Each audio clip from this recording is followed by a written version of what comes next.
Well, good evening, everyone, and a very warm welcome to the second in our series of Gifford Lectures. I'm Helen Bond, Professor of Christian Origins and Head of the School of Divinity.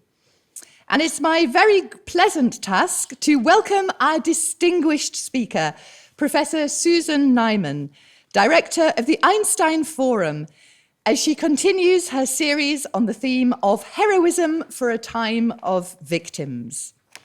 Those of you who were here yesterday will know that we were treated to an extremely engaging overview of the topic, as Professor Neiman asked what it meant to be a hero in a world that increasingly seems to valorize victimhood.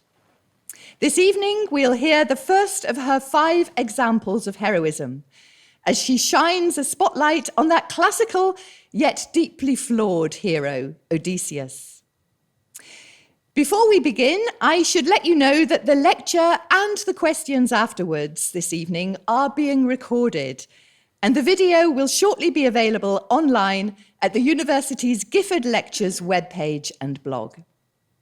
So I now have great pleasure in handing over to Professor Susan Neiman for tonight's lecture, Odysseus and His Critics, the First Modern Hero. Thank you.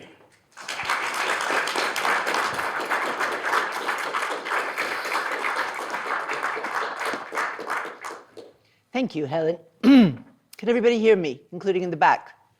Yes. The suggestion of Emma Wildwood, with whom I had a very lovely dinner last night, I'm going to make a bit of self-advertising. I mentioned that I was fortunate to have 3 good friends who were kind enough to read several of the lectures, and one of them said, you know, attendance tends to drop off in these things, but I think your lecture on Robeson is the best one. Now, maybe you should think of putting it earlier. I'm not going to do that because there's a reason. I mean, there's some chronological reasons and other reasons for doing it in the order that I have done it. But I just thought I'd mention that if anyone wants to come back. I know people are busy. If anybody wants to come back for Robeson, I can't judge really what's the best or not. So let me start with a question. Is it really wine dark? Greek light can work wonders, so doubtless there are moments Homer got it just right. But at midday the sea shimmers, turning sparkles bright, nearly silver. Mornings the sea light moves like broadloom, weaving the same endless pattern on the clear bottom sand.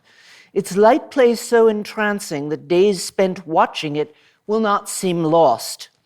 Like everything else, the boats are still slow here, the islands so many, you might be forgiven for thinking them all the world. Few things are more tempting than to lie back on white-sailed pillows surrounded by the smell of lemon, jasmine, and sun-washed thyme, watching figs sweeten and the waveless sea gleam on. And that's just the earth on many a Greek island. Odysseus was offered a piece of heaven as well. When we first meet Odysseus, he's seated in a landscape so lovely that it keeps God spellbound, gazing long and hard in wonder before gazing their fill. Calypso's island has everything. Rich, deep woods ripe with violets and vines, clear, cold springs and smooth-walled caverns, all framed by the never-ending play of sea and sky. The island is but backdrop for Calypso herself, the beautiful nymph whose very voice is breathtaking. In the daytime, she sings before the great stone hearth where a fire sweet with thyme and cedar is blazing.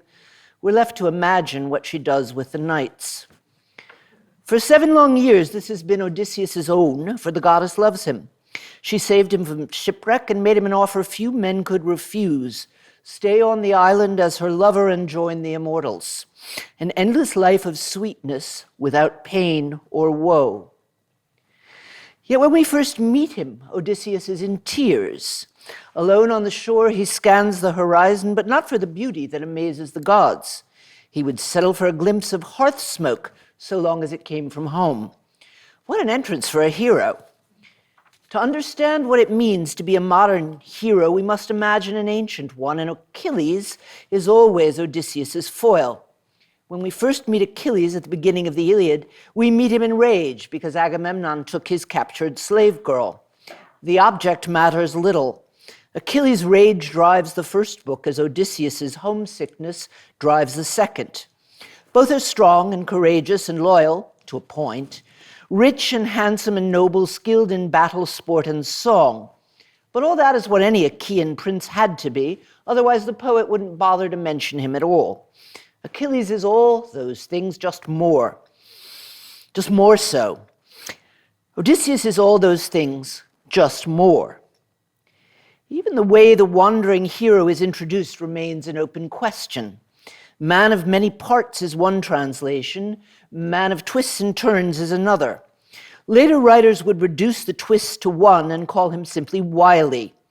Homer makes his hero staggeringly complex. Even his flaws are multiple.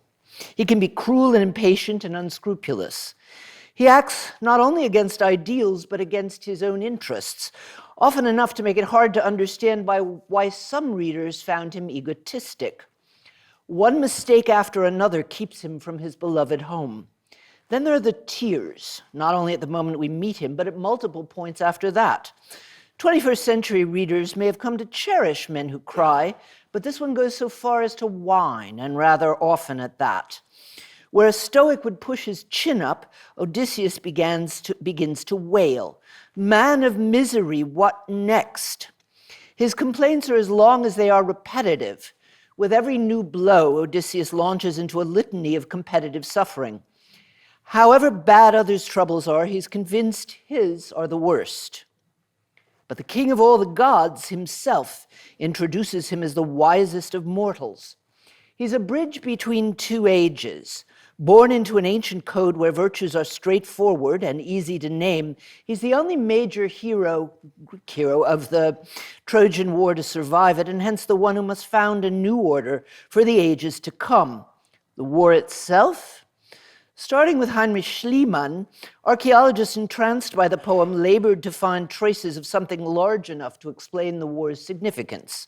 Walls or shipyards or earthworks that would have helped provide a clue.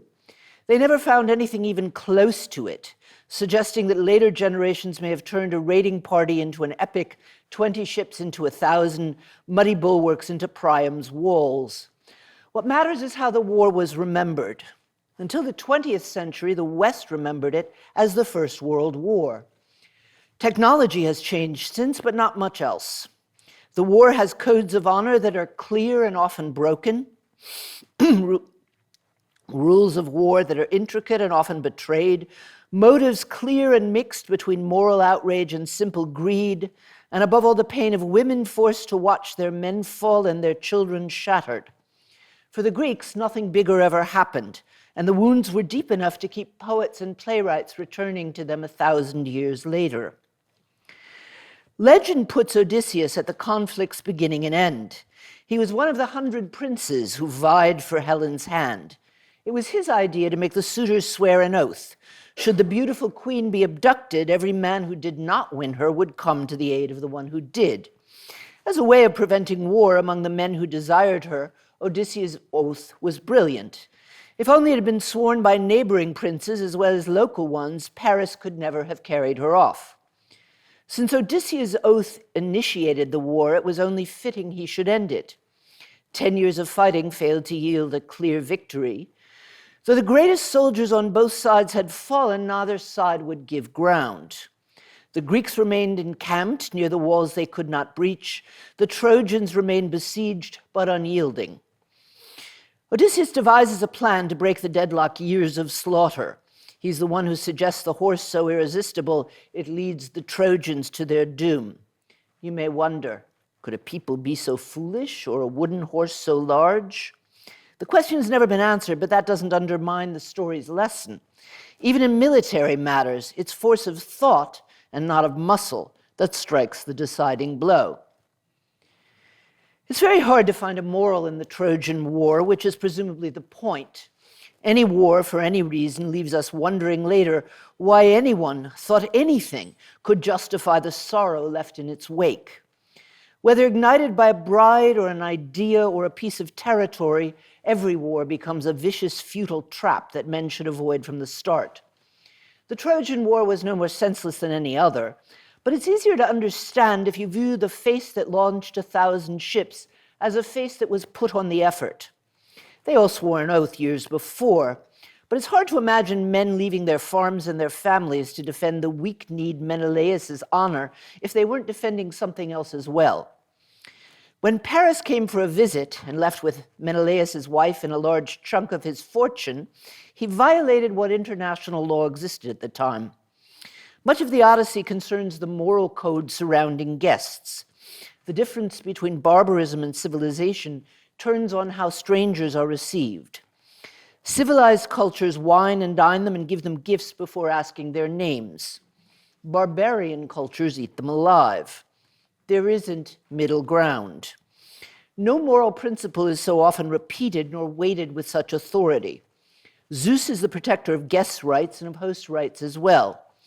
Thus, Paris's crime in stealing off Sparta's queen and its treasure was not merely sleazy, but heinous.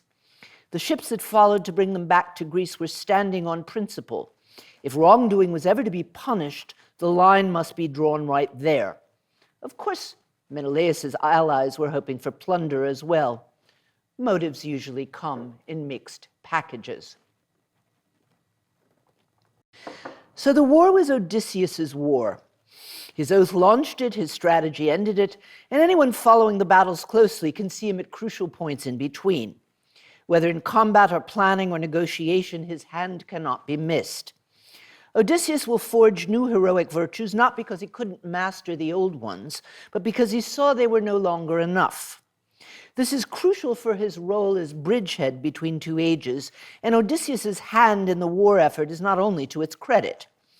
Homer ended his story without lingering on what happened to the losers after Troy fell, but later writers lingered, and they were quick to accuse. For even if he wasn't central to the war's worst atrocities, Odysseus was so central to the war effort at large that those atrocities were also his fault. Even in an era that valued martial above all other virtues, this was a heavy burden to bear. And he lived to tell the tale.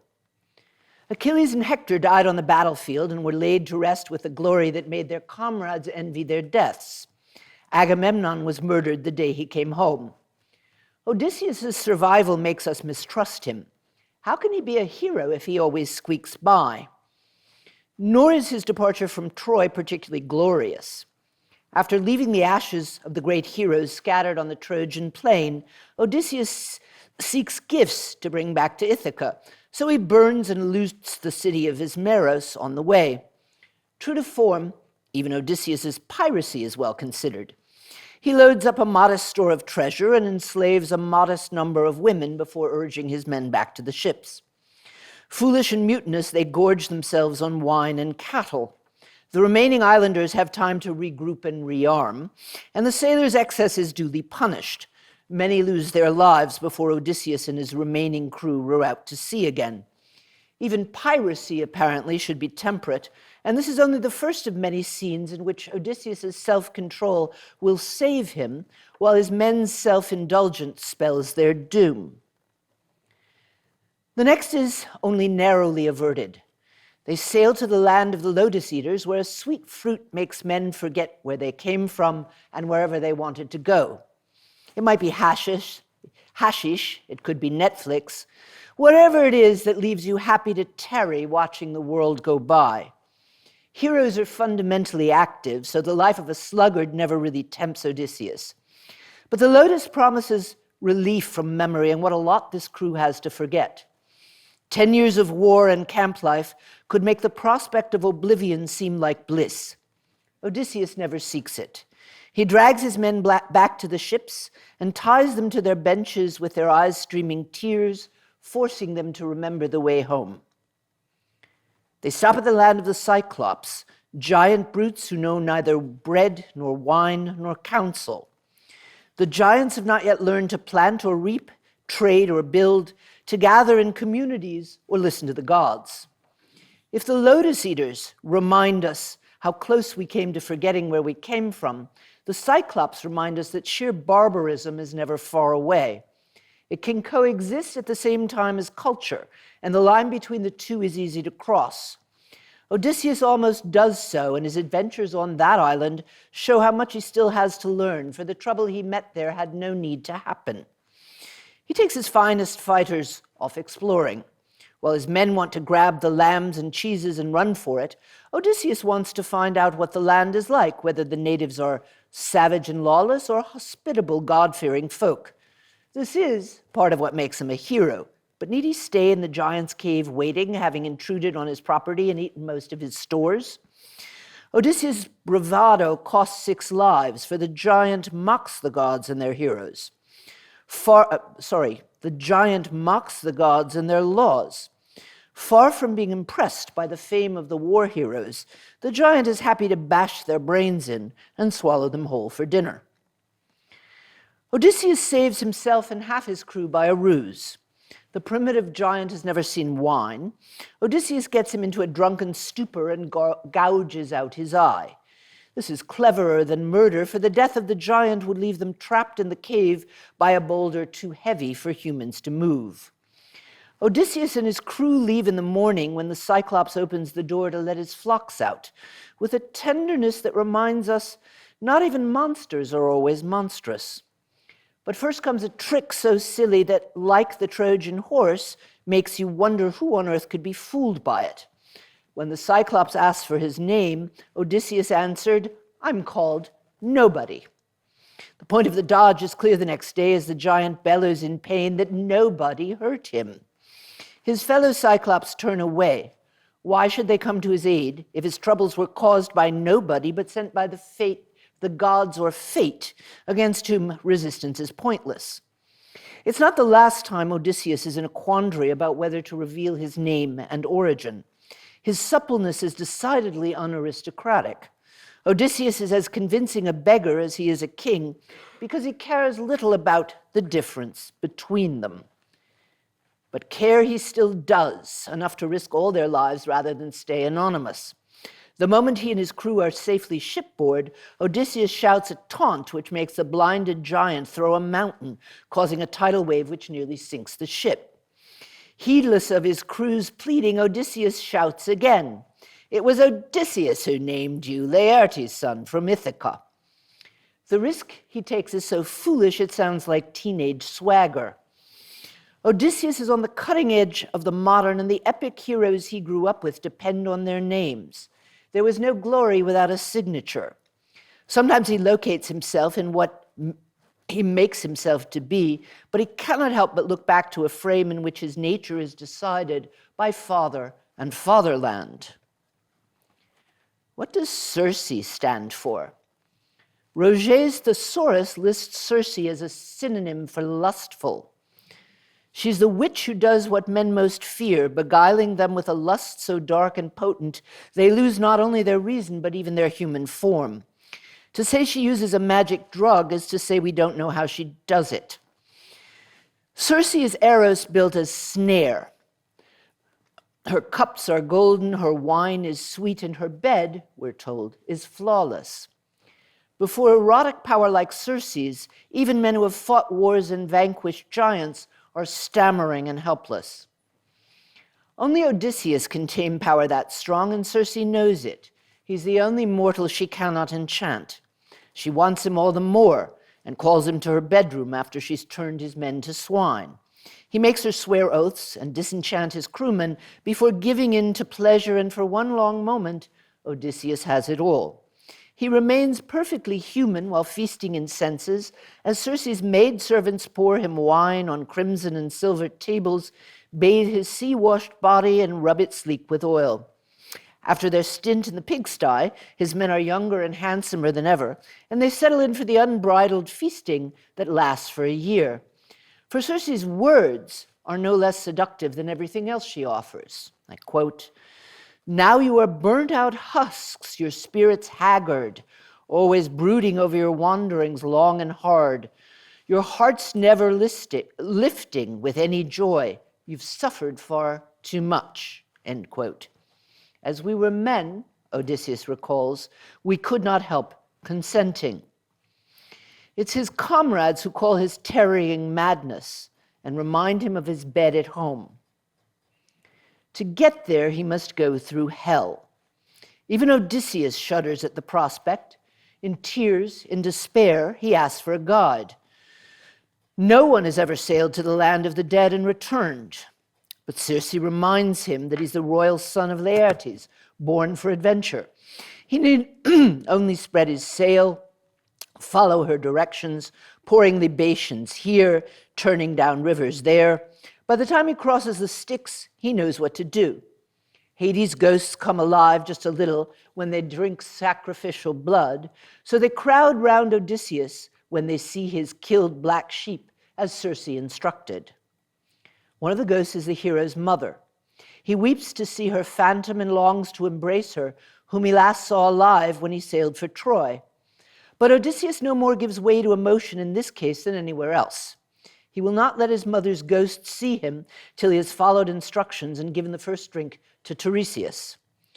While Odysseus is the only mortal who will see what it's like to be dead, Tiresias is the only mortal who ever lived both as man and as woman, surely a great source of wisdom. But though Tiresias knows things that will help Odysseus on his homeward journey, there was no need to go all the way to hell to find them out. What Odysseus gets in Hades is another kind of lesson. He meets the shades of the great fallen heroes and learns that this kind of heroism has come to an end. His comrades in arms all pass before him, princes and warriors, sublimely majestic, unequivocally grand. Ithaca is a backwater, and these nobles are greater than Odysseus. Each played the role he was born to with unwavering splendor. Now they have a chance to reflect on it. Achilles' first words set the tone clearly. What brings his reckless friend to the house of death, where the senseless, burnt-out wraiths of mortals make their home? Odysseus moves quickly to comfort, and his words ring convincing. No man is greater than Achilles, never was, never will be. Achilles lived the life and died the death for which every hero yearned. What cause can he have to complain? And I quote, "No smooth words about death to me, shining Odysseus. By God, I'd rather slave on earth for another man, some dirt-poor tenant farmer who scrapes to keep alive, than rule down here over the exhausted dead." End quote. The ghost's words are the eulogy for the old order. The right sort of death and the right sort of funeral were so crucial to what it meant to be heroic as to put most else in the shadows. The idea that the meaning of your life is whatever happens after it was not a Christian invention. Though ancient cultures viewed death differently, they still viewed it as central. Death merits reverence, and sometimes our deaths reveal as much about us as our lives. A hero who dies in the bath must have become faint, or anyway less than wholehearted. Agamemnon's speech is built on this assumption. He'll be enraged to the end of time, not because his life has ended, but because it was robbed of the right sort of ending. Achilles' lament goes much further. No death was more valiant, no funeral more grand, yet he would prefer the low life of a bondsman to any death at all. To savor every breath while you have it, to shun every fruitless last stand while you can. Such advice from the dead to the living can only come from Achilles, who lived as a hero just because he scorned that sort of counsel. This is a man who ate his fill of the fruits of victory before discovering they were sour.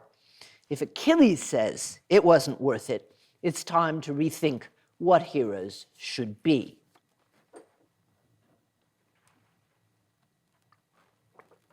What other lessons does Odysseus learn in his wanderings? The encounter with Scylla and Charybdis, for example, brings the message that sometimes there are no good choices. Steering a course towards the lesser evil may be the only thing that makes sense. False notions of heroism which refuse to make sacrifices only lead to greater sacrifices. Mature heroes choose lesser evils over fruitless last stands. What song do the Sirens sing? Brief as it is, Odysseus' encounter with the Sirens is rightly seen as central. Nowhere is Odysseus more himself. No mortal is unmoved by their song, and none of Odysseus' temptations is greater. His choices are few. Knowing the danger, he could refuse to listen altogether and stop his own ears with the beeswax he puts into the ears of his crewmen. But this is not a man who makes his life easy.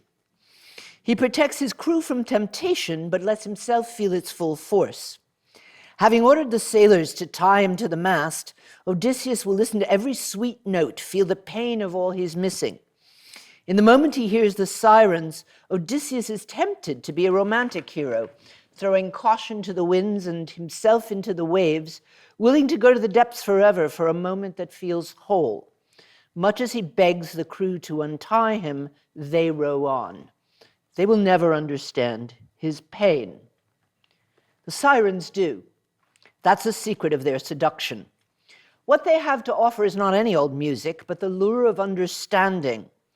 Come closer, famous Odysseus, Achaea's pride and glory. This is flattery, of course, but it's much better than that. They go on.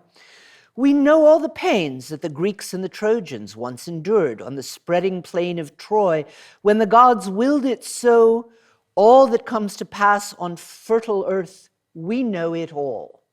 End quote. For many souls, nothing is more tempting and elusive than the promise of being known. Even those who love you may not be able to offer it. Penelope can wait for Odysseus, but can she know what he went through in the 10 long years on the Trojan plain? Most of his comrades have died there, leaving Odysseus to map out a new world where his memory is staked. The next generation will take it for granted. Alone on the border between times and spaces, Odysseus must long to be known as a whole, without fragment or explanation, as he longs for nothing else. Of course, such a longing is erotic. It's no accident the Bible speaks of carnal knowledge. But you can't be a hero without paying some price. Odysseus puts himself through the torment of temptation in the struggle for something like truth. Not just to know what the sirens sound like, but to have tasted a moment of transcendence and be forced to acknowledge that he will be fundamentally lonely all the rest of his way. Odysseus' refusal to stop up his ears to what he's missing may be the bravest thing he does. Critics are not wrong to say it requires an assault on his own nature. More exactly, it requires a recognition of the split between reason and nature, which runs through each of us and can never be entirely healed. Facing the sirens is Odysseus' hardest task. They force him to face the fact that being fully human means being torn. He's sailed through the world, tasted and spurned both danger and temptation. Arriving at the place where he started, he might fall to the earth or weep, or run to the wife and child left waiting 20 years. Instead, he asks questions. Even after the goddess of wisdom herself says he's finally reached Ithaca, he refuses to believe he's come home. For this, the goddess rewards him. Always the same, your wary turn of mind, Athena exclaims, her glances flashing warmly. That is why I cannot fail you in your evil fortune.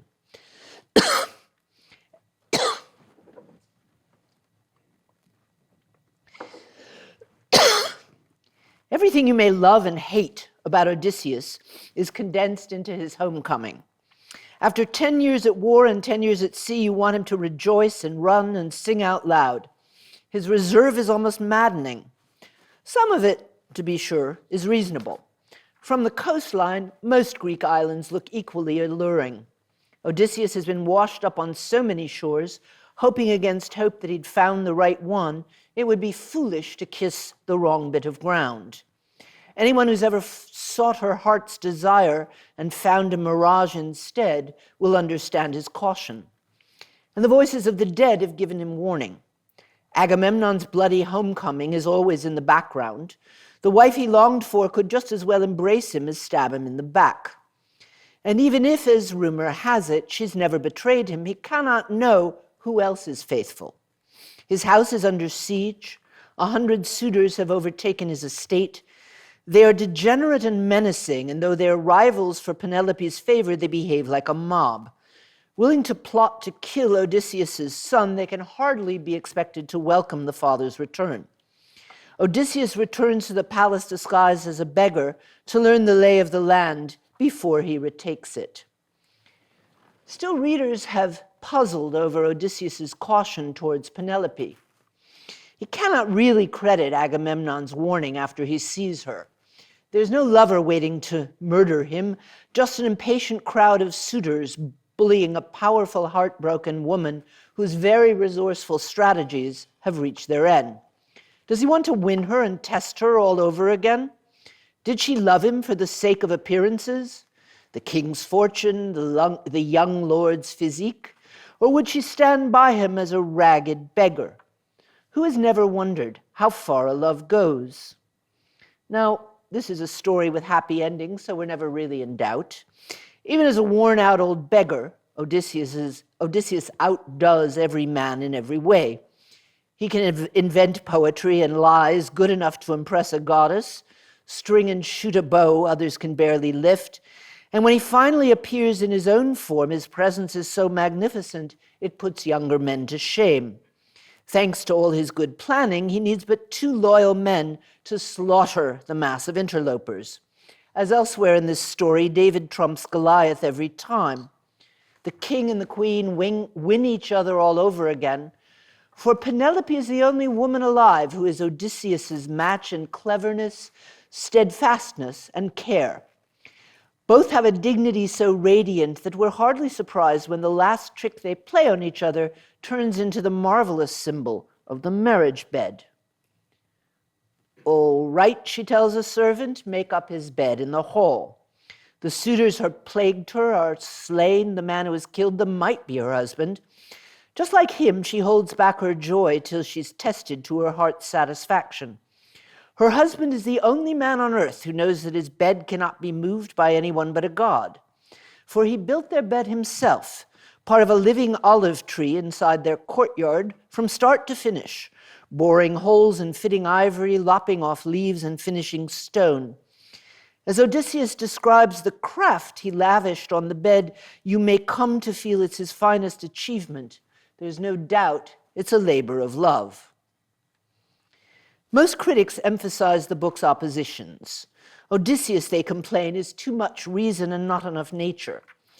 Alienated from his true self by constant battle with natural forces inside him and out, his survival comes at the price of his dreams. But nothing in the critiques prepare us for this extraordinary symbol of reason and nature reconciled in the bed that's alive and tamed, a symbol of the way marriage itself should unite mind and body, sex and civilization. The bed shows the way Odysseus has it all, a place at the center of civilization built upon, not against, rooted nature. A love time is tested, a passion that knowledge has deepened. We're suspicious of happy endings and terrified of kitsch. Penelope is the key to preventing it here. Her skepticism is the device which allows Homer to introduce the bed, but it's also what gives the lover's emotions body and soul. Kitsch has neither. It's the distortion of emotion that makes you suspect the genuine article. Imagine an alternative ending. "Darling," cries the queen, sinking gently into his arms, "you're home." She melts, they weep, he carries her upstairs in dirt and tatters, and we'd be left feeling empty. Instead, the poet leads us, through Odysseus' attempts to master his mounting frustration, Penelope's attempts to still her confusion and fear. The secret signs known only to them that reflect the understanding that some feelings wither when put on display. Her slowness to catch fire makes you sure it will blaze. When she kisses him at last, she explains her reserve. Quote, "I could not welcome you with love on sight. I armed myself long ago against the frauds of men who might come beguiling me with talk." In holding out for the real thing, Penelope finds not only the right man, but the right response. When they finally embrace, he will see her as a shipwrecked sailor sees a sun-warmed stretch of land. And to make their night last longer, the goddess of wisdom commands the heavens to hold back the dawn. The hero does not, of course, have it all, for like all men, he is mortal, and every moment of joy is streaked with the knowledge that it could end any minute and will certainly end too soon. Not even his homecoming is final, for he has another mission and will soon be on his way. Unlike all men, he could have had it otherwise, which returns us to the question with which the Odyssey began. What let Odysseus leave Calypso's island, spurning endless, ageless pleasure in the arms of a goddess to make his way home? The question becomes even more acute when we remember what else the hero saw. Though the order of narration makes this confusing, Calypso's offer comes after the Cyclops and the Sirens and Scylla and Charybdis and any number of ordinary monsters in between. Odysseus has been shipwrecked and famished, watched crew and companions suffer and fall, and unlike them all, he has been through hell. He cannot console himself with sweet dreams of afterlife. No Elysian fields await him, just the company of sad shades, so eager for a semblance of living that they'll scramble for a taste of sheep's blood. When he refuses Calypso's offer of eternal life, Odysseus knows what death means. When he leaves Calypso's island, Odysseus is leaving certain immortal bliss for a future so uncertain that it's positively doubtful. Call that bravery, though not the kind Achilles knew. He risks it all in the first instance for the woman he loves. This is a man who can have whom he will. Odysseus never meets a woman who doesn't want to keep him in her bed. Besides the lovely nymph Calypso, there's the wilder and darker temptation of the enchantress Circe. Later on, he'll turn down Nausicaa, a girl not only radiant with the first light of maidenhood, but the heiress to a kingdom at that. He has offered every erotic fantasy that can try men's hearts, and he leaves them all behind. The vision of Penelope is not clouded. When he tells Calypso that she's far greater than Penelope in beauty and stature, he isn't merely flattering her. Mortals cannot compare with goddesses in grace or form. Penelope, he knows it, will age and die. And still she is his love, the woman he is willing to die for. Theirs are not the ties of two people whom common histories have bound so tightly they cannot imagine living without the other. On the contrary, Penelope notes wistfully, when they finally unite, the gods have denied them that sort of happiness. The 20 years that separate them cannot be reclaimed. Odysseus and Penelope are simply each other's match, two minds and two hearts that work as one, he calls it, their own best claim to glory. Now, it would be anachronistic to call the Odyssey a feminist epic. But the hero's relationship is astonishingly reciprocal. This is partly because each shares qualities usually assigned to the other sex. Odysseus weeps for home as a woman weeps for her fallen husband. He's flexible, supple, able to fit into the world as he needs to, rather than forcing it to fit his will. More than any other Greek hero, all this puts him at ease with women, whether they're goddesses or girls. And Penelope has her share of traits traditionally called masculine. She's steadfast and self-controlled, at once canny and authoritative. They're clearly equal in both wisdom and cunning, as in something more important. Both are equally alive. Ancient times might have called it a spark that's divine. It is not. Instead, it's something that makes those who have it fully human. Having it makes people think more, feel more intensely, more keenly, more loudly if you like, but not more in the way of the gods. On the contrary, next to heroes like Odysseus and Penelope, the gods seem oddly flat. They're bigger, of course, and they live forever, but their presence seems diminished. Even their lovemaking is dimmer and trite. Circe's bed is flawless, and Calypso's island is spellbinding, but their lust for the hero is just that. Both pale before the descriptions of the joys of the marriage bed, where the lovers cannot sleep for reveling in each other's words and arms. Those who've come close to death will often express it, knowing that you're finite is part of feeling truly alive. It isn't enough to produce it. In some people, the knowledge of finitude causes nothing more than depression. The gods of the Odyssey aren't alive, just immortal. And with immortality, most of the qualities we cherish become pointless. With nothing to risk, the gods need no courage. When they can get what they want by magic, what's the point of creative achievement? In choosing Penelope over Calypso, Odysseus chooses a woman embedded as he is in the middle of life. His travels offer constant options to opt out of the human, as a pampered minor god or a satisfied pig. The course he takes is a choice to push human life to its limits and stay resolutely human. Sheer romance? Without question, though always hard-edged, with the knowledge that human desire forms a paradox. You must love as if forever, while knowing that forever would dim the love itself. Wisdom is no less wisdom for being bittersweet. The classicist Bernard Knox wrote that Homer is a subject on which no two people can be expected to agree entirely. So I cannot expect you to agree with my sketch of a reading, only hope you find some of it compelling.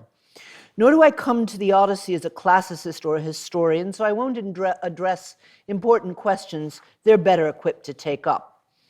Many have called the world of the Odyssey the beginning of the modern.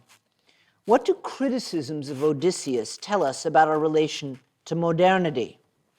Now, I came to think about the epic as a philosopher full of frustration and growing anger at the 20th century's most important critique of the Enlightenment. Theodor Adorno and Max Horkheimer's dialectic of enlightenment had less impact on English-speaking countries than it did on the continent. In the 1980s, it was hard to walk into a Berlin pub without hearing someone quote from it.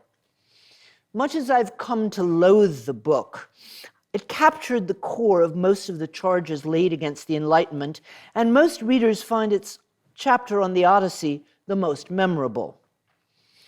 Adorno and Horkheimer saw the epic as commencing the slow descent of the human spirit that marks the modern. Odysseus, they argue, was the prototype of enlightenment. The first modern novel showed the first modern man, uprooted, cool and dispassionate, driven to seek the world and find everything but his soul. His wiles always work, but the cost is immense. Pre-modern heroes, they wrote, try to control the world through the relatively harmless ritual murder of bulls and goats. Modern heroes sacrifice themselves. Pre-modern heroes were subject to the tyranny of superstition and brute force. With internalized repression, modern heroes invented something even crueler. Odysseus blinds the Cyclops, but in calling himself nobody, he negates not only his name but his essence. And the captain who stops his sailors' ears and binds himself to the mast foreshadows the modern capitalist, driving himself and his workers relentlessly through a denatured world. As compensation, he treats himself to an occasional opera ticket. The workers are denied even that. Now, anyone who wants to defend the Enlightenment today must come to terms with those claims. At their simplest, they're a warning. Those who put mind over matter are likely to lose their souls. These metaphors express the persistent suspicion that reason and nature are not just separate, but at war. Anyone who's committed to reflection over impulse, to paths more circuitous than straight, will deny the claims of nature, his own as well as anyone else's. Men like Achilles and Ajax have straightforward virtues: brawn, passion, loyalty, and courage. Odysseus has all that, and a mind as well. And with minds come indirection and ambiguity, convolution and tangle. What's lost can seem all the more beautiful for seeming simple. Golden ages have no shade of gray. For Adorno and Horkheimer, Odysseus's triumphs reveal the empty triumphs of modernity itself. In a culture where naming is magic, the hero disowns his own self in refusing a name. Doesn't this foreshadow the abstract modern self that's no self at all? But there's another way to see it. Calling yourself no man is like calling yourself every man. In the old order, what counted was your lineage. You were Agamemnon, son of Atreus, or Helen, daughter of Zeus. Divine parentage was useful, but noble parentage was necessary, and whoever didn't have it might as well be nameless and forever forgotten. Modern heroes like Odysseus are less tied to their origins, suggesting anybody can be a hero and anyone can fail. In an era where human choice of a life begins to matter, why not let go of your name itself? First of all, the ways in which your parents fix who you will be. In the dialectic of enlightenment, the encounter with the Sirens is an indictment of reason. Through foresight and planning, the captain finds a way to have the experience but negate its force. Odysseus suppresses his passion in order to reach his distant goal. Instrumental reasoning in all its pale, rotten splendor.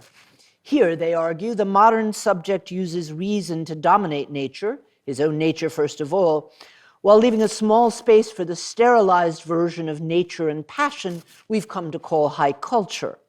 Thus safely framed and bounded, art no longer has the power to move us, but it can serve to let off steam. There is something brilliant about this reading, or so I suppose, since it's the part of dialectic enlightenment that most people remember. Turning music into the sort of high culture that suffered in a tux and a concert hall turns power into mush. Since Odysseus' encounter with the Sirens, write Adorno and Horkheimer, all songs have been violated. The spell of the reading, however, lasts only until you ask the question, so you want he should drown? Why does he make himself so small, they ask? Why let himself be chained? Why not seek another route that would avoid the Sirens? Our critical theorists complain. It isn't just Odysseus' bravery the critics overlook. Here as elsewhere, he dares to be split, to acknowledge that being human in the modern just means being torn, that being a grown-up involves real choices and regret. The author's reflection on the culture industry, which follow the Odyssey chapter, are profound. I don't have an alternative to the insidious power of the culture industry, but I know there must be more than two. Either you have music or songs so powerful they drive men mad. And those are the alternatives left to Adorno and Horkheimer and their many heirs. They don't actually say Odysseus should not have survived, but they do imply that his life, and ours, are worth much less than the richer lives of yesteryear. The Sirens are defanged, let's just call them castrated, mutatis mutandis, when turned into high culture, a quick relief from the tedium with which Odysseus plods on to his long-term goals. Even his marvelous bed is snidely dismissed as the Sunday effort of a do-it-yourselfer. You could see it that way if you're perennially inclined to scoff. Odysseus' life is an attempt to live with Muzak and other monsters, to get his hands dirty and still come out wholly alive, if never quite whole. Or so I'm inclined to see it. But if anything makes Odysseus the first modern hero, it's the fact that he's the first whose heroism is contested. If the Odyssey marks the beginning of the modern, the attack on modernity didn't have long to wait. I don't know if Adorno and Horkheimer knew they were contributing to a long tradition of Odysseus bashing. I do not know how it comes to pass, wrote Voltaire, but every reader bears secretly an ill will to the wise Ulysses. Voltaire was wrong, but it's easy to forgive him, for few critics even bothered to keep their ill will a secret. Most of 5th century Athens was rough on Odysseus. May I never have a character like that, said the poet Pindar, but walk in straightforward ways. Pindar was an aristocrat, an uncompromising defender of tradition. He found Odysseus simply base, a far cry from the early noble heroes who won their wars and their fame with nothing but courage and strength. For Pindar, Odysseus represented moral decay. A world where a cunning upstart from a small and distant village could triumph over the austere and high-born Prince Ajax was a world gone wrong. It's a world where simple deeds are trumped by slick words, strength by guile, lions by foxes. Pindar was not quite ready to mourn the old world forever, but he would go down fighting the new. Pindar represented the conservative tradition in the 5th century Greece, but another kind of attack came from the tragedians. Euripides was hardly inclined to defend aristocratic values, but his tragedies portray Odysseus as the worst villain of all. The fact that his deception and guile are set in the service of higher causes only show his inhumanity. Far better to commit crimes of passion than to commit crimes for reasons of state. For Euripides' Odysseus, any crime can be rationalized, and they all seem to pay. Sophocles was more ambivalent. Odysseus is rather decent in Ajax, though only after taking the arms whose loss drive Ajax mad. In the better-known Philoctetes, he's just a scheming, heartless bastard. Unlike those of Achilles, Odysseus' battles are usually won with words. Depending on how you view him, this can signal eloquence and wisdom, or cunning and sophistry. Some scholars believe that Odysseus' reputation suffered from a general disenchantment with Athenian politics and corruption during the Peloponnesian War. The perversion of words by demagogues led to suspicion of the power of words. Odysseus' very eloquence became a problem. The Socratics, however, who demanded mastery of soul over body, often came to his defense. Far from being a sophist, they saw his talent for speaking differently to different people as a virtue, for discovering the style of wisdom that befits each category is a mark of wisdom. Odysseus' unconventional behavior and his willingness to question traditional judgments had clear appeal for every follower of Socrates. Plato is notoriously ambivalent about Homer himself. When he called Homer the educator of Hellas, it wasn't meant as a compliment. Plato would ban Achilles' great speech from Hades for fear of dissuading young men from cultivating martial virtues. Yet despite his criticisms of Homer, Plato has a soft spot for Odysseus. We see it in the final lines of the Republic, where of all the ancient heroes, only Odysseus chooses to be reborn as an ordinary human. Aristotle didn't like him, but for most, I love this picture, it's so funny. Aristotle didn't like him, but for most later ancient philosophers, Odysseus served as a model for those enduring blows of fortune. "We ourselves are tossed about by storms every day," wrote Seneca, thrust into all the ills Odysseus encountered. During the hazardous life under imperial rule, when many philosophers were forced into exile, Odysseus' ability to live as an outcast and to learn from the experience became an ideal. He disguised himself as a ragged beggar to scout the streets of Troy. Didn't that show stoic indifference to humiliation if it served the common good? For the supremely influential Plutarch, Odysseus was an emblem of self-mastery, but also a model friend and leader who inspired such loyalty in his companions that they would rather be eaten alive than betray them. Now, of course, these readings are selective, even tendentious. You will suspect it at the latest when you learn that the Stoics saw Penelope as the personification of philosophy. Weaving at the time was a metaphor for thinking and speaking. On this view, Odysseus rejects immortality because of his love of philosophy and a life of active virtue. His longing for home is his commitment to serve fatherland. Except as a metaphor, Penelope herself plays nary a role. This kind of hermeneutic energy can seem almost funny. By the time you encounter the 5th century Common Era Maximus of Turin, who compares Odysseus bound at the mast to Jesus on the cross, you may wonder if Odysseus simply served as a template for the random projection of anything. Now, a book exploring Odysseus's critics and defenders over 3 millennia would tell us a great deal about the changing worldviews of different epochs. I'm not qualified to write such a book, even if I had several lifetimes in which to do so. But I did learn quite a bit about readings of the Odyssey by the Stoics from this book, which I can recommend. Yet my sketch should show not only why the Odyssey is a classic, great enough to withstand any number of interpretations, but also about why classics can only be written about figures as great as Odysseus. There's no comparable discussion of Achilles. Today, most of us incline to reject the ideals of heroism he embodied. It was fit for a warrior-based culture that never questioned the idea that dying in battle was the height of nobility. But while we may reject that model of heroism, few reject the idea that Achilles was the archetype of a model that lasted a very long time. By contrast, the question of whether Odysseus was a hero at all has exercised good minds across millennia.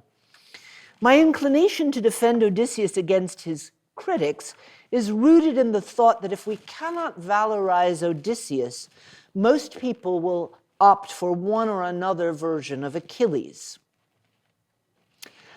I've said there are two aspects to heroism. At least I said that for those of you who were here yesterday. One concerns the spirit of the hero himself, what I've called presence. Being wholly alive means refusing to take your life for granted, to struggle to make meaning from this bit of time and space that fell to you. This means viewing your life as an endeavor. The endeavor needn't be something as grand as eradicating injustice or even all the injustice in your neighborhood. But it must have a different structure than the sun came up and I consumed this, the sun went down and I consumed that. Had Odysseus seen his life that way, he never would have left Calypso. Leopold Bloom's life is a half-pint mirror of Odysseus's. Both of them go through the world, have adventures, and make it back to their wives. But Joyce's dazzling use of language lights up all the ways in which living and merely existing are worlds apart, even if you confine your adventures to a walk around Dublin. Today, it's hard to see the second facet of heroism in Odysseus. His presence is so evident that it's radiated for thousands of years. But what does he do with it? Having presence and cultivating more of it can simply be a nicer word for narcissism if left untied to something greater than ourselves. However fascinating you may find him, and I do, you're unlikely to call him a social justice warrior.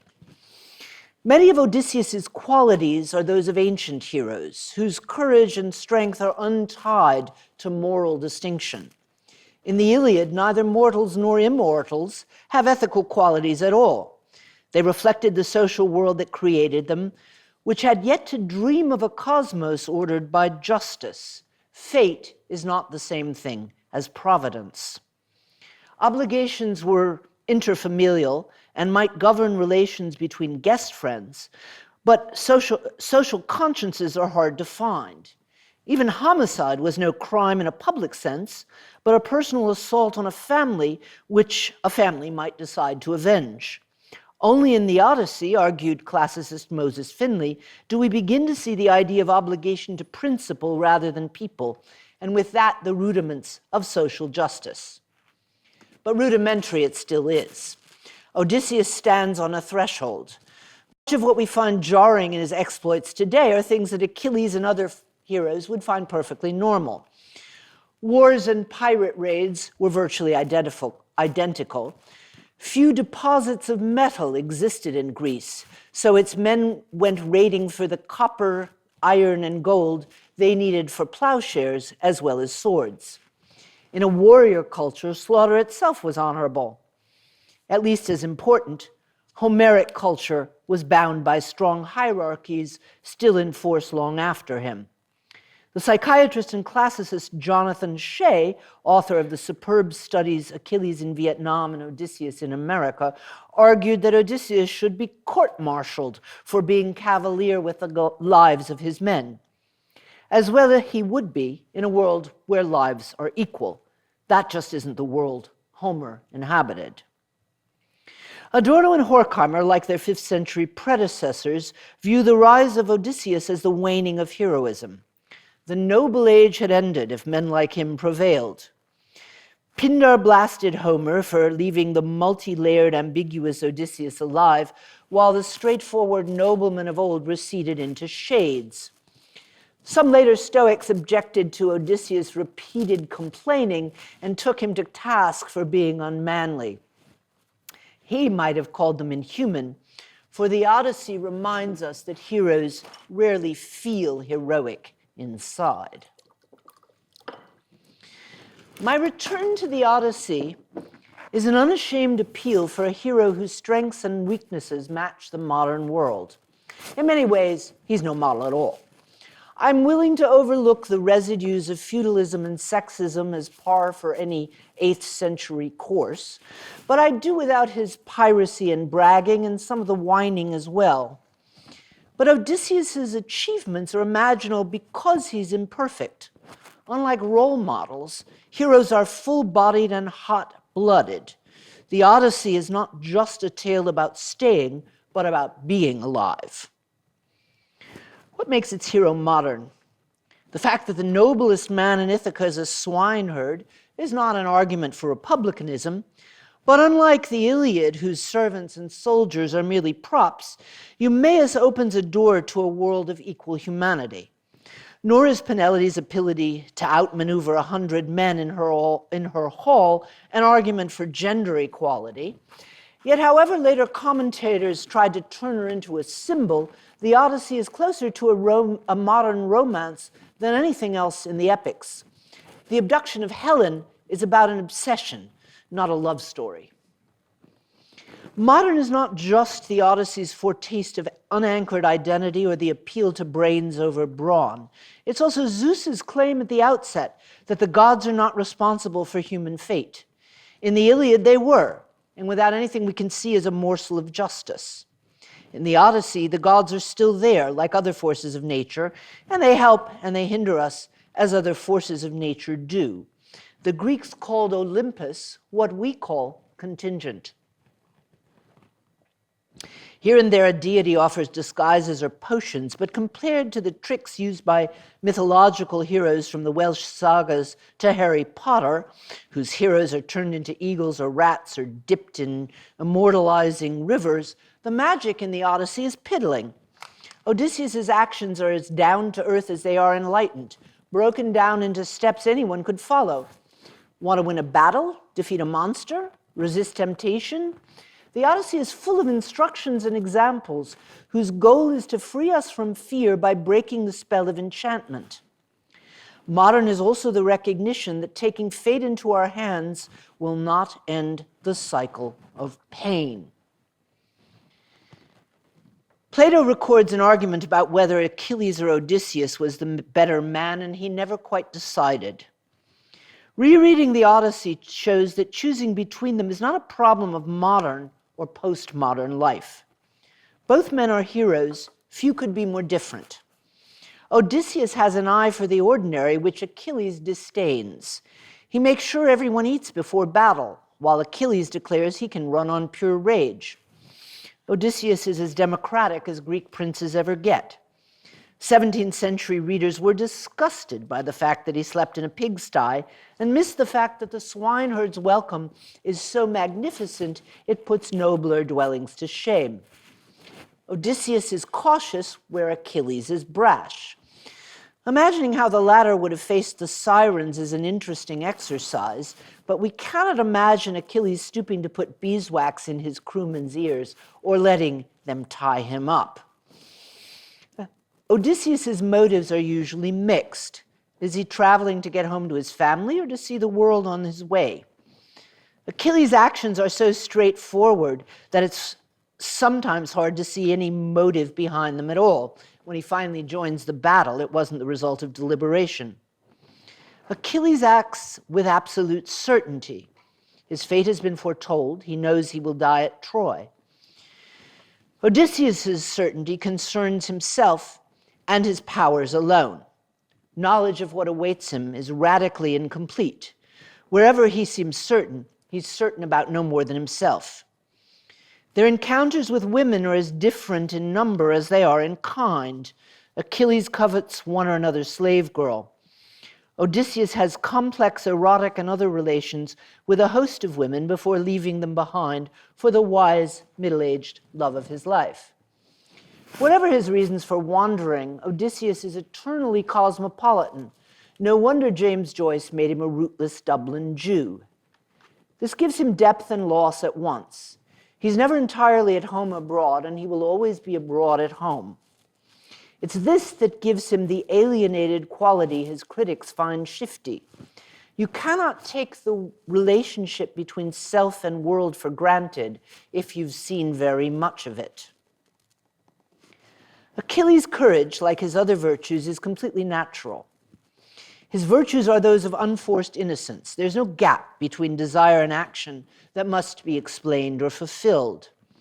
Most of Odysseus's deeds are studied, as down-to-earth as wax in his sailor's ears, as premeditated and violent as his own chains.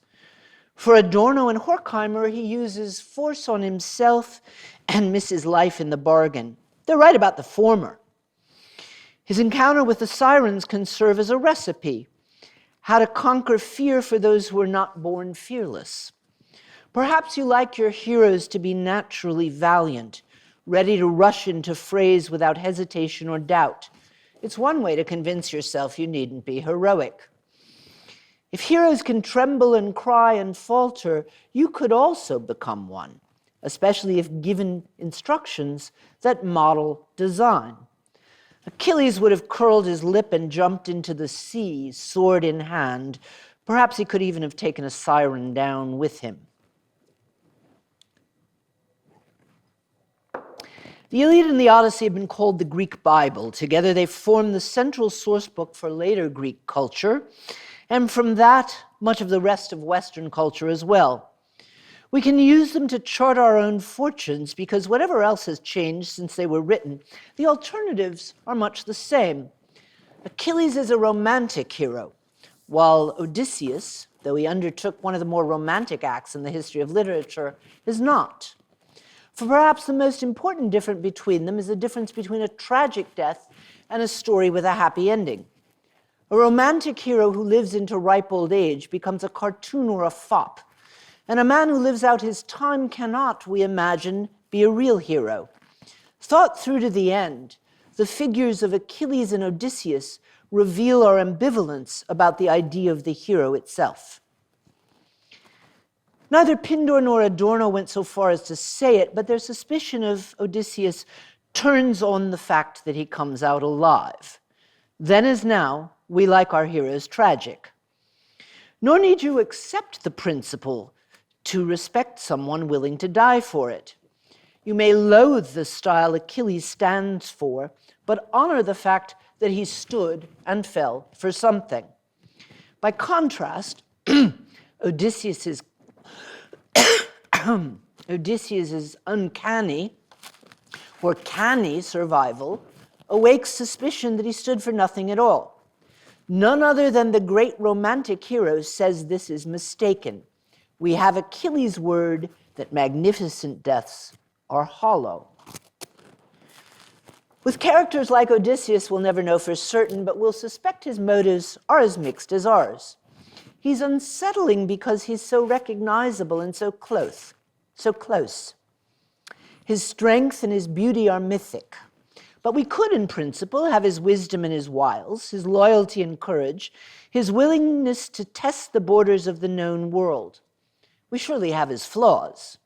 We take risks for sheer bravado, let enchantments of the senses obscure the sight of our goals for longer stretches of time than we mean to do. We make compromises and hope that what we chose as the lesser of two evils was indeed really necessary.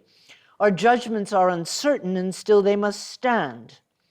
Our motives are opaque, and our desires often torn. Challenged to act bravely, we're less inclined to jump out of bed and lace our boots on than to huddle on the border and complain. We're quite certain that our troubles are the worst ones, our fate's the unluckiness. We long desperately to be at home and take no end of time to get there.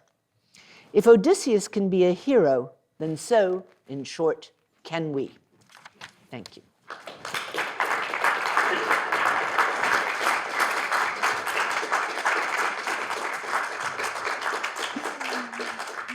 Thank you.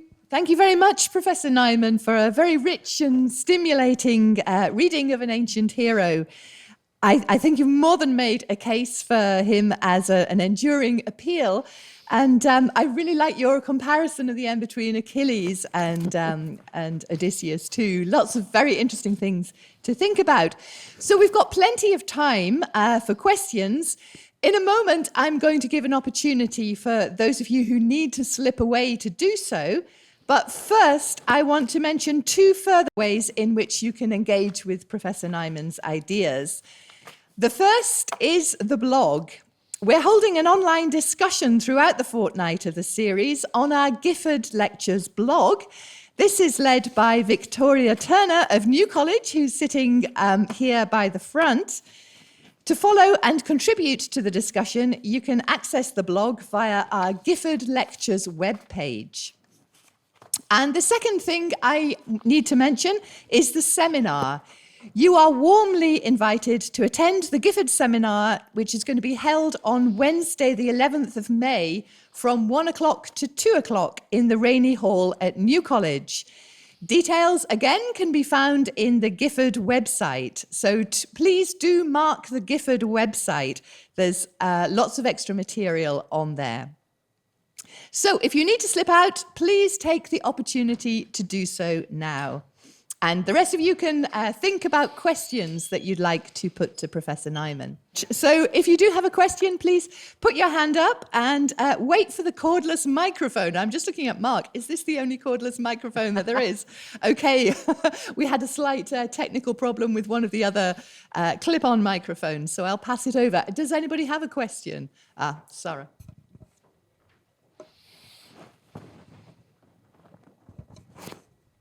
Thank you very much. I really enjoyed that.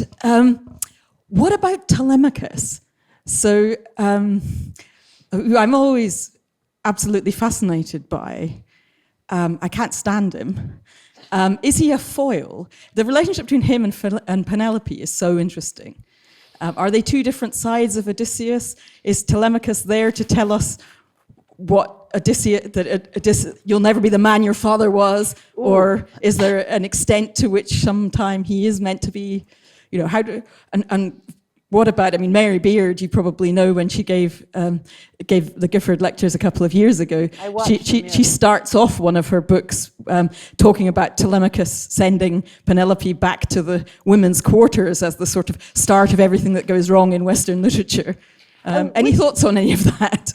Tell me, please, which book did Mary Beard start with Telemachus? Because I did watch her Gifford Lectures when I was preparing my own, just to sort of get a sense of what they are. Actually, it was before that. It was the one on women. Does anybody remember which is Mary Beard's big one on women? I've forgotten the name of it. I'll look it up and let you know. I've actually got to admit, I never really thought much about Telemachus. I have thought about Penelope quite a bit.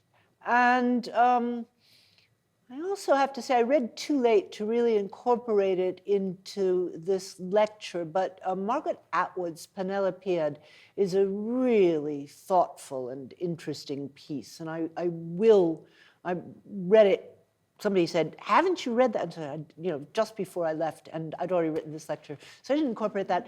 But I honestly haven't thought about Telemachus, and my feeling is, he isn't the man his father could be.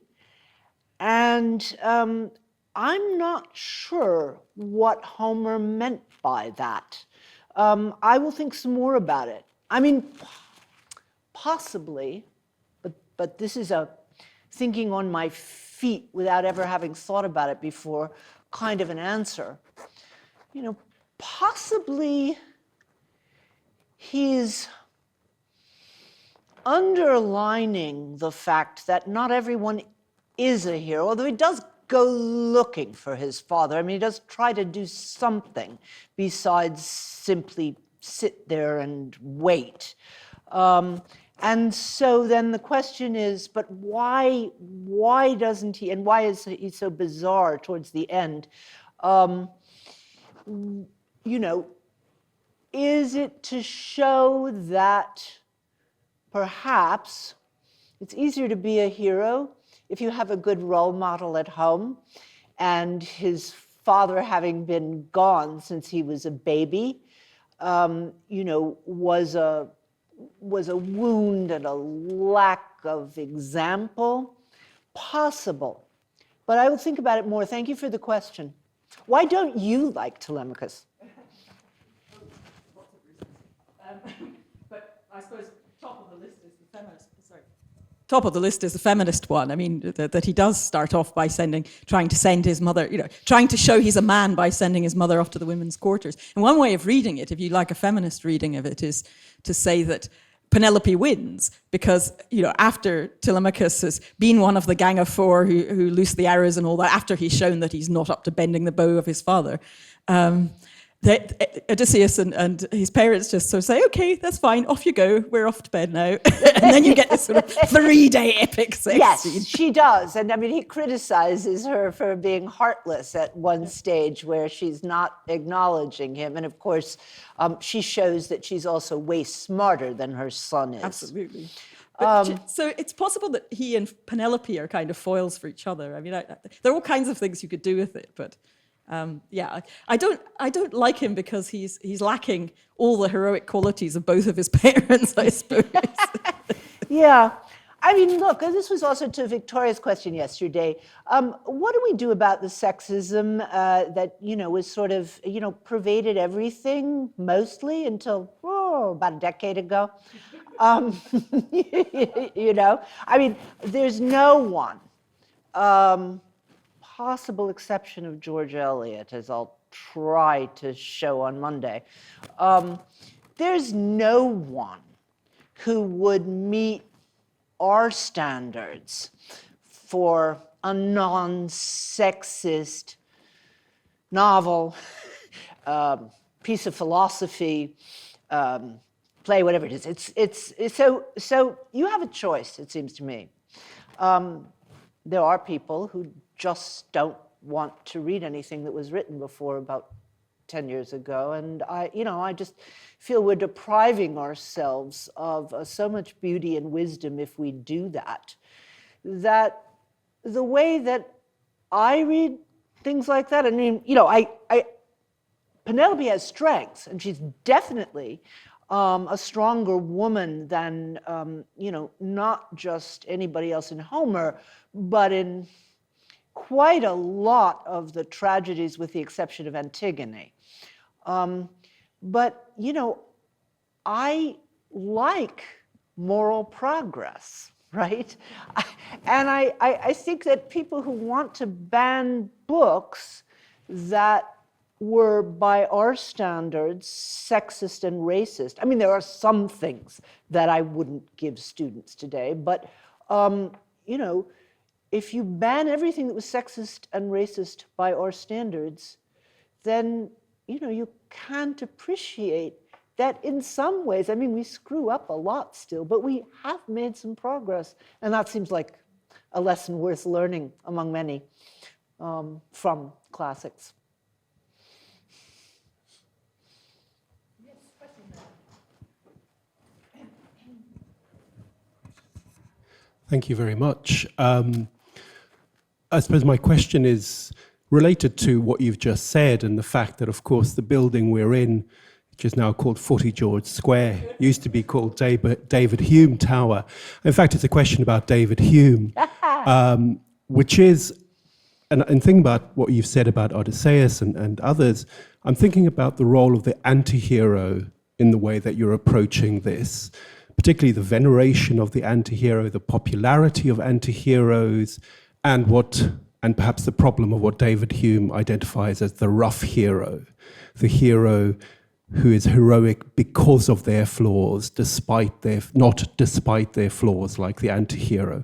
And I wonder how that fits into this, your general approach here to heroism and non-heroism? I mean, I suppose this whole project is partly a reaction to the anti-hero. When I mentioned The Sopranos yesterday, I think it's an absolutely brilliant piece of art. And when I watched it way later than everybody else, and everybody was raving about it, I said, why in the world would I want to spend, my time watching a mafia boss who goes to a psychiatrist, I mean, it's kind of a funny premise, but, and actually a German friend of mine who's very well educated, when I then started watching The Sopranos and was raving about it, she said, Susan, you haven't watched The Sopranos yet? It's the modern Oresteia. And there's something in that. It's a really serious piece of work, and one can name a number of others. I like the possibility of the television series because it simply allows for character development and moral quandaries in a way that, only a very long novel like Middlemarch will do, and, not a 2-hour movie.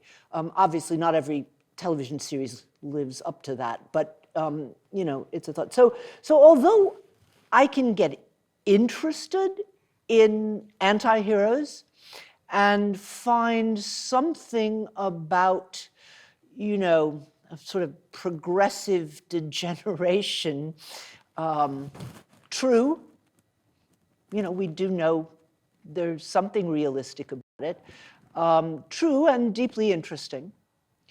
But my whole project is to, try and make heroes interesting again, frankly. Because we do have, as I said yesterday, we either have superheroes who are, by definition, not terribly interesting. They sell lots of comic books and movie tickets, but they're very flat. And the interesting people in an awful lot of 20th and 21st century literature are the anti-heroes. And I get the impulse, I understand it. I talked yesterday about all the reasons why people wanted to problematize the heroic, but I think it's been problematized enough. And I'm sort of pushing back. Now, I could talk about Hume. I did that at dinner yesterday, but my views about Hume are an entirely different subject. So maybe I'll see if there's some other questions first.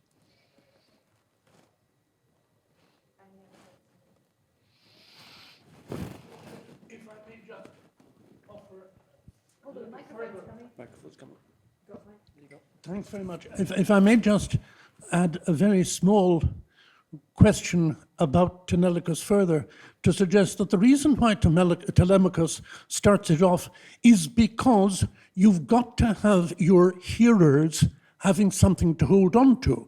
And the likelihood is that your hearers, first of all, will be kids. The idea of having a nice, or possibly irritating, young figure from whom the story can then develop. Now, the obvious example of this, after Homer, it seems to me, is Plato. Because in his marvelous art, never did a man more ferociously abuse an art which he was so good at. Exactly. And the nice kids who come in, and whom Socrates instructs and puts right. And I'm not talking about tiresome old bigots like Thrasymachus in the Republic, but just the ordinary people.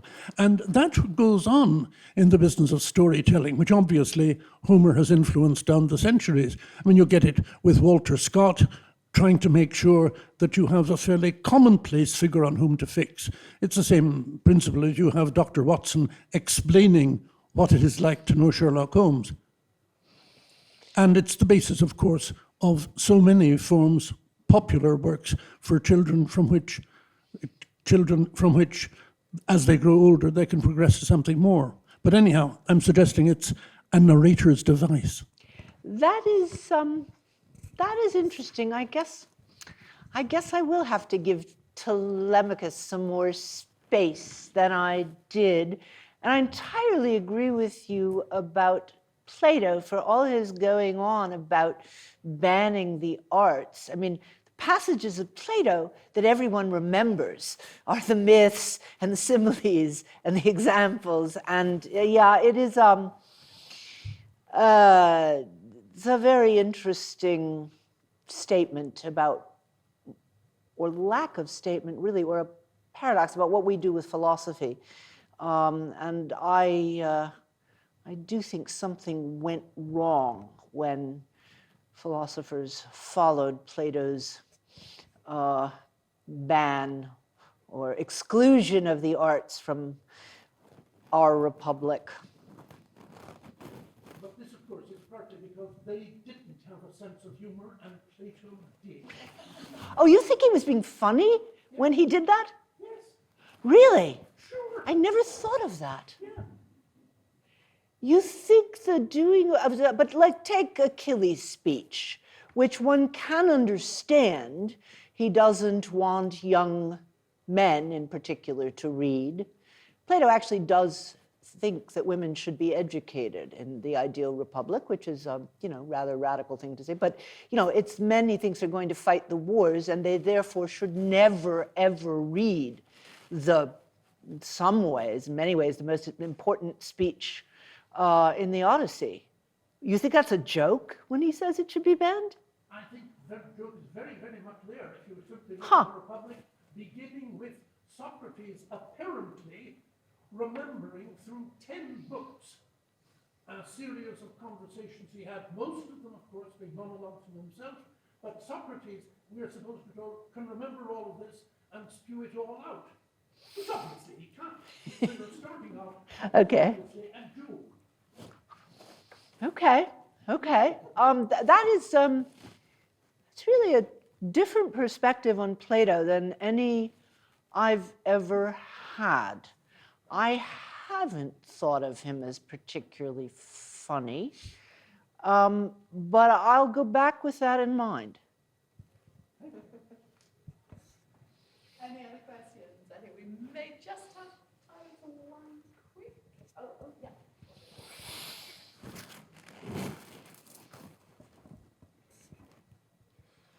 Thank you very much for the lecture.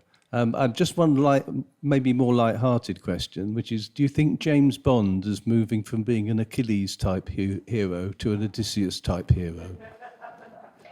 And unfortunately, I have to tell you that I disliked James Bond so much in the early movies that I haven't watched any of them for decades. So I can't tell you. Sorry. Do you think he is? I think in the last 2 or 3, yes, particularly the latest movie, yes. So you think I should see the latest one? Yes, I think it's a change in attitude and outlook, yes. Okay. Thank you. I'll give it a try. It's very, very long, isn't it? Anyway, I think that brings our time to an end. We'll have to close things this evening. I'd like to thank you all for coming, and also thank you who join us online watching the recordings later on.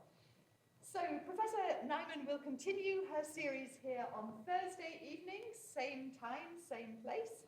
And I'm sure we're all looking forward to her lecture then, which is entitled Freedom Fighter or Terrorist, going back to lecture 1, John Brown and the American Civil War. So can we end by thanking our speaker again for an engaging and thought-provoking lecture.